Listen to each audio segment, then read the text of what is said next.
My son turned 1 this past weekend. On Sunday, my husband and I threw a birthday party for him at a local kids venue. We confirmed the date, with both the venue and our guests, a few months ago. One of those guests was my father.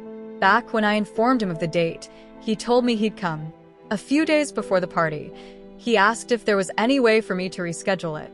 I said no, as we'd already confirmed everything with the venue. My father then told me he'd be late to the party because there was an event at his girlfriend's church on the same day, and she wanted him to attend. I should say that my immediate family, including my father, is technically Catholic, but none of us practice it. However, my father's girlfriend is very religious, like Jesus as her phone wallpaper religious.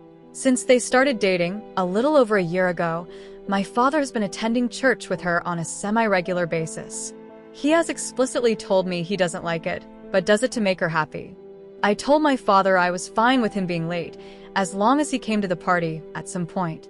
He said he'd show up as soon as the church event was done. A few hours before the party ended, my father texted me the event was still going, and he thought it would be in poor taste for him to leave early, so he probably wouldn't be able to come.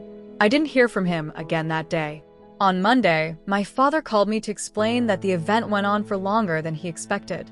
He didn't apologize, but asked if I was angry at him, and I said yes. He said he had no way of knowing the event would last as long as it did, but that's not what I'm upset about.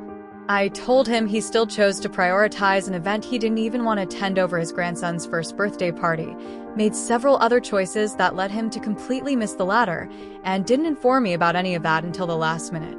All of those decisions were his, so the fact he ultimately didn't come to the party was his fault. My father is still refusing to apologize, and insists I have no right to be angry over something he had no control over. I'm starting to feel odd about this.